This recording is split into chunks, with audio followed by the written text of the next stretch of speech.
Peace, everybody. Welcome back to the HACPAC. My name is Tony Jackson, and I'm thrilled to be here presenting you with another awesome interview today. It is Black History Month still, and we are talking to a history maker. First things first, though, I want to let you know that we are in here largely by ourselves. The closest people to us are a good distance away, so for that reason, I'm going to be able to do this. Okay, maybe you can hear me a little better, but just know that we are taking every precaution, and I hope that you are all staying safe and wearing your masks at home when you need to. Okay, now that we have that out of the way, again, I am thrilled to introduce you to Shaun Clarida.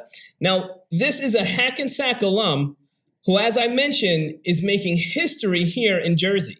This is the first time that a Mr. Olympia title has been brought back here to the Garden State. So we want to celebrate the achievement of that 2020 win and welcome the champion, Shaun Clarida.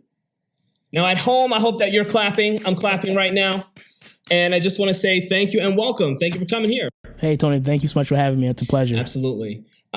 So we are here because thanks to the city of Hackensack, they've given us this wonderful space at the HACPAC and this time to have this conversation.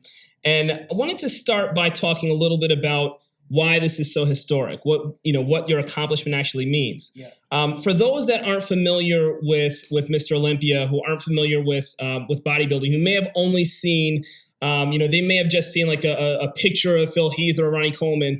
Can you talk a little bit about the actual sport and about your specific division, the 212 division? Yeah, of course. Strength building is, there's many different sports. There's bodybuilding, there's strongman, there's powerlifting. Bodybuilding is more so training, nutrition, and sculpting the body to look a certain way. So not only with the lift heavy to build the muscle, we also have to diet hard, do our cardio to sculpt it, get leaner, make sure we show a little bit more definition, separation of the muscle. And then we get on stage wherever we're at in the world and for 4 or 5 minutes and kind of pose. And the judges from there kind of decide who's the best that day. As far as the Olympia goes, that is the cream of the crop. That is our Super Bowl of our sport. So many guys who've got into the sport are looking to one day, get to Olympia stage and be Mr. Olympia.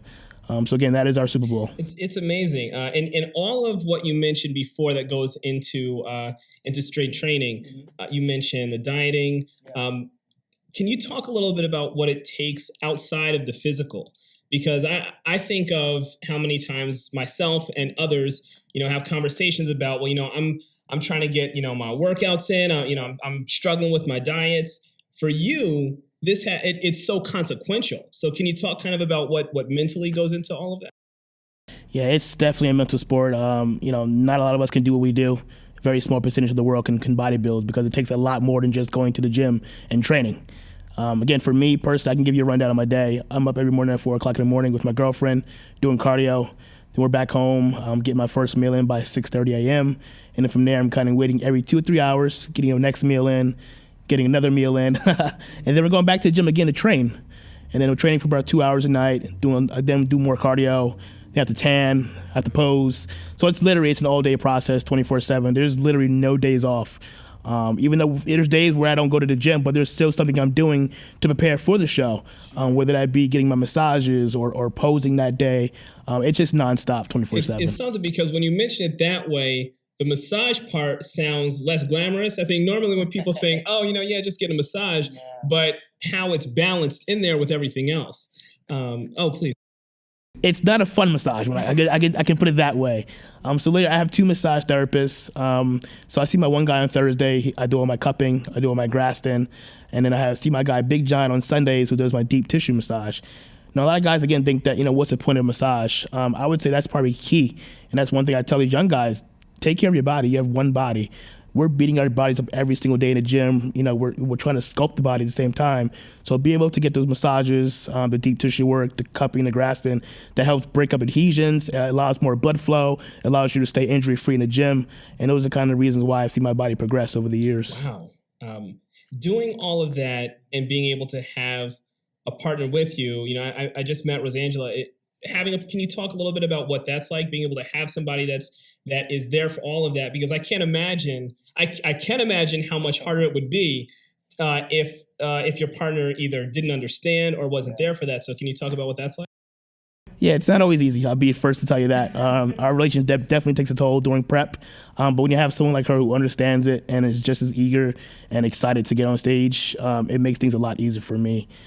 She's very much motivation for me. There's days where I don't want to do something, whether that be cardio or training. She's there kind of just, we got to do it. This is your goal. This is our time. We got to make it happen. And again, she's up every morning with me in the gym, do cardio at 4 o'clock. Then she's back with me again at the gym to train. A lot of guys say, hey, you train with your girlfriend? I'm like, yeah, because she trains hard. And for me, I need that person that's kind of like my second eye.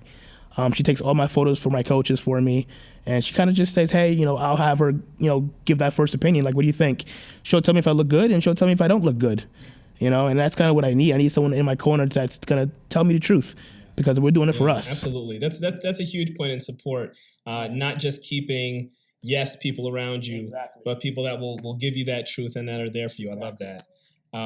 Since we're back in Hackensack, can you talk a little bit about what it was like for you when you were in school here? Were you, was this something that was on your radar in terms of bodybuilding, or were you into other athletic efforts? No, bodybuilding was never an idea, never a thought. I mean, of course, I've seen the magazines in stores, and I kind of just, breezed through it. But for me, and I was always, one of those kids, I was always into sports activities. I wrestled in high school. I played basketball during the summer. I did baseball camps. I was on a bowling team at one point in time. I was a Boy Scout for 10 years. So I was very much active, but bodybuilding was never on my radar. Once I got into wrestling in high school, that's when I started training more, because the coaches obviously wanted us to not really get bigger, but get stronger for the mat against our opponent. And I kind of just, again, bodybuilding still wasn't a thought, but I love the process of going to the gym, training heavy, and kind of see my body get a little bit stronger, a little bit bigger. But it wasn't until college when I got into bodybuilding. So I was still wrestling at the time, but I was still kind of underweight for the class. So the coach said, hey, I want you to, get bigger, get stronger. So again, I found myself back in the gym on campus, training the same way, and just kind of getting ready for the season. When I met a bodybuilder in the gym named Tom Garuba, who was an old school bodybuilder from the 70s. He looked at me one day and said, you have a great physique. You ever thought about bodybuilding? I said, no, I know what it is, but I've never, thought about it. I don't know what it takes, And he kind of talked to me a little more about it. He showed me a bunch of his accolades, showed me his videos, and I said, hey, it looks awesome. I would love to try that one day. And he kind of helped me with the posing, the training, the eating. And then 3 months later, we found ourselves on a bodybuilding stage, and I competed. That was my first show. I placed third out of 5. And literally, Tony, that day, man, I was bit by the bug. Like, it was just the process of going from start to finish, being at the show, getting on stage. It was an absolute rush. And then from that day, I said, this is what I want to do. So I went back to my coaches on campus and said, hey, thank you guys for the opportunity, but I'm going to pursue this bodybuilding thing, not knowing where it's going to take me. And luckily, it's taking me great places. The greatest place, right? That's incredible. Yes, exactly. And that's a huge leap of faith. So that 3 months, within 3 months, I'm just trying to think of the kind of transition that that was into that. You were wrestling before. Correct. Okay, so what is it like competition-wise when you're physically trying to control somebody else, fighting not to be controlled, versus being out there on the stage on your own, and then it's all about having to hit those poses and show every striation, every flex, and it has to be hit perfectly. Exactly. Yeah. But it's you yourself. Can you talk about the difference there? It's very similar and different. And the aspect that's similar because with wrestling and bodybuilding, we're both dieting. The only difference is with bodybuilding, I have to achieve a certain look. Right. With wrestling, I just have to cut weight to make the weight. I don't have to look a certain way. And it's also similar because on a wrestling mat, it's just me and another opponent. Same thing with bodybuilding, it's just me on stage. But the transition was completely different. Obviously, again, the biggest thing was sculpting my body to look a certain way. So my training had to change completely. I had to bring up certain body parts that were weaker. With wrestling, we just have to get stronger. We don't have to look a certain way. But with bodybuilding, you have to achieve, you have to have good legs. Shoulders have to look a certain way. Your abs have to be defined a certain way. You have to bring your waist in a little bit more. It's a whole entire process. Again, bringing it back to what I was saying earlier, it's an art form. And then again, it's for the most part, that's pretty much the differences right there. Just going from, a wrestling mat to a bodybuilding stage. Right. I always think about that as really interesting. I've been interested in bodybuilding. I watched the Olympias. Yeah. I think it's so interesting that, in any other sport, you have to be, physically in good condition. But you're literally trying to make sure that every part of your body is in peak condition. Correct. Oh, wow. It's literally every body part has a day in the gym. I mean, from the arms all the way to the calves, to the glutes, the lower back.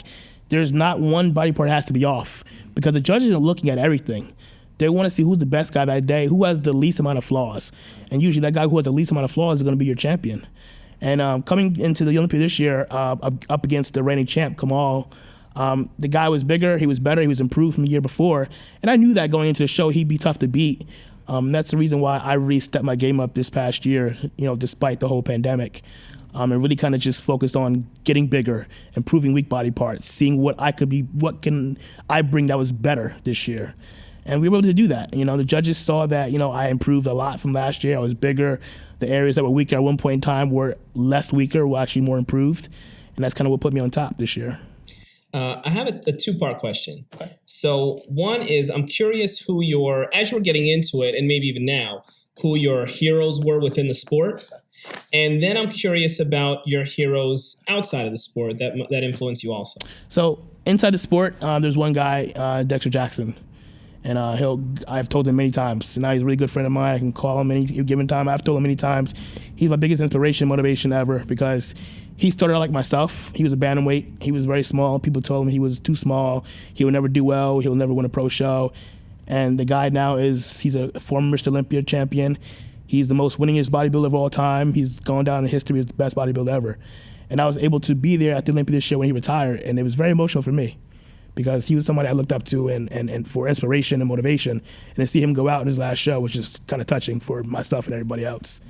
Outside of bodybuilding, I think my mom, man, because, she's big motivation. She's always wanted me to do better, always achieve my success. She's always been there for me. She's never missed an event, even from, Little League baseball. She's been there, and she's always telling me, you can do it. Whatever I put my mind to, she was never a person that said, well, I don't think you can do that. I don't know if you're good enough. It was always, whatever you want to do, you can do it. And she's always there to support me, back me, and kind of push me in that direction. Okay, so staying on that, because I think that's so important. I think a lot of this is really important for not just up and coming, folks who are looking to get into competitions, but also, as a teacher, this is the kind of thing I want my students to hear, and connected to the nickname of Giant Killer. Now, where did that come from? So 2006, I had did a show. I was a bantamweight. I was 120 pounds, give or so. And then I ended up winning not only my class, but the whole entire overall. What I mean by overall is each weight class winner has to go up against each other for the overall title. So the bantamweight, the lightweight, the middleweight, the light heavy, and the heavyweight. So I was able to beat every single one of those other guys as the lightest guy. And then there was a guy named Clarence McGill who had came backstage. He was a pro at the time. He came back to me and said, hey, congratulations, you looked awesome. You're a giant killer. And it kind of just stuck from there. That's incredible.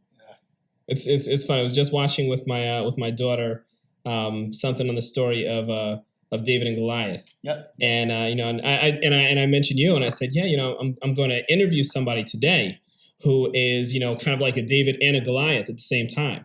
And she was pretty impressed by that. So just know you have a little fan too. Thank you. Thank you. Considering the Olympia is the Super Bowl, right? Mm-hmm. Making it to the pinnacle of the sport, what is it like? What is the motivation like before that, leading up to it? Because it's got to be clear what you're working towards. Yeah. But then what is the motivation like now? What's driving you now that you've reached it? I've always believed I could win this title even when people doubted me. I said 2007, I want to be the first guy ever from New Jersey to win the Olympic title and bring one home. And I was still an amateur at the time. I wasn't even a pro yet. But I believed in my heart that I can one day be Mr. Olympia. And in years upon years, I would just go into the gym, watch the guys at the top. I would literally watch the guys who were in that top 5 call out, and say, one day I'm going to be up there with these guys and beating these guys. And it's year after year, just showing. We believe in just showing up and just better and improve every single time. And I believe timing is everything. And there's been many shows that I've won and many shows that I've lost, but it's always been a learning point. And as far as Olympia goes, I did my first Olympia in 2015. I was dead last. First Olympia, dead last. No one even expected me to one day win the Olympia. They said, hey, it looks great, but his kid's not going to do anything. And year after year, again, I just showed up, improved, better, and literally my placings went from dead last to, then I was 13th, then I was 9th, then I was 7th, then I was 3rd. And then finally this year last year, able to get the title. Can you talk a little bit about, I mean, you've gone at it a little bit so far, but just the work ethic. And is it something that has been consistent with you since you were younger, or has being in this competitive mode, brought that out to more? But your own work ethic and where that kind of comes from. I've always been consistent in anything I've done, and whether I've been Little League baseball, wrestling, Boy Scout, I've always wanted to be the best at everything. And now that I'm in bodybuilding, it's to be the best bodybuilder in the world. And that's kind of always been my goal. And, like you said, it's consistency in anything you do. You just can't just halfway do something. If you're going to do it all the way to your absolute fullest. With bodybuilding, man, like I said, it's a 24/7 job. It's literally, you can't miss a cardio session. You can't miss a meal. You can't miss a training session, a posing session, nothing. Because one little thing that you miss, you can end up not winning, period. And you had mentioned what my motivation is now going forward. For me, it's to continuously get better and improve and then hold on to this title for as long as I possibly want it. I have a personal number that I want as far as title goes, but we play it year by year, show by show. So we got the first one now, and then, the show is set for October 7th this year. I've already talked to my coaches. We have a game plan set. We know what we need to do in order to improve. And if I'm improved and I'm better than last year, the title is definitely going to stay home. All right. Well, Jersey is definitely pulling for you. I think you have a lot more than Jersey pulling for you too. Knowing that date, right? Yeah. Is there? And I know you mentioned it's every day. Is there a day that is more like a downtime kind of day? And what would that look like? As far as, what do you mean downtime? In terms of what you're eating, in terms of the workouts, or is that still 365? That's 365. Okay. Man. I mean, there are days where we don't train on Sundays, but again, for me, there's never an off day. Is that I'm doing something related to the bodybuilding, whether it's watching old footage for myself, kind of just seeing what could be better, what was a little bit off, or getting my massages on Sundays. But Sunday's kind of the day we're at home, we're getting our meals done, we're relaxing and kind of getting our mind set for that Monday. Because come Monday, it's just boom, right back to it.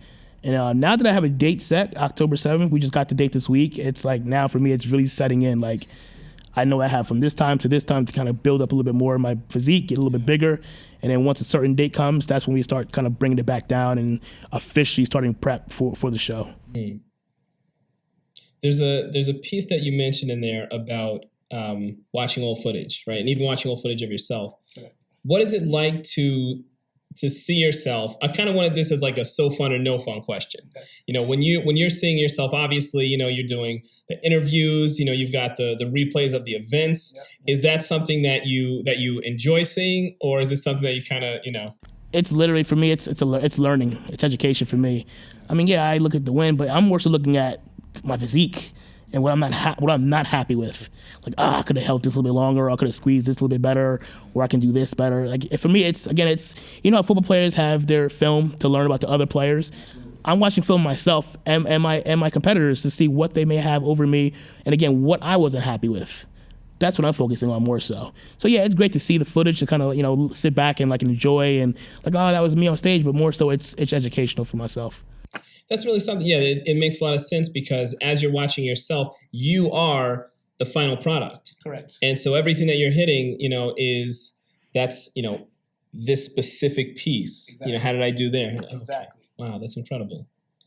In terms of Hackensack, mm-hmm. and in terms of schooling, are there any? And I say this a little bit, patting teachers on the back. Are there any teachers that stand out to you, whether it was a coach or a teacher, all the way through schooling that just sticks with you to this day? I don't know if you probably know Mark Johnson. Absolutely. He's been my mentor since, I believe, third grade.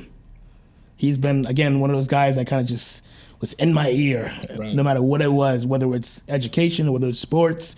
And he's been someone I can call and kind of just talk to, get advice from, and hey, Mark, let me pick your brain on something. Yeah. And just kind of just being that guy who just, he's always big on just kind of, being a leader in my community. And that's someone I kind of look up to outside. That's incredible. I'm going to look into the camera for this one. Mark Johnson. I know he's listening, he's watching this, and he's smiling about that one. That's huge. Yeah, I love Mark, man. He's like family to me, truly.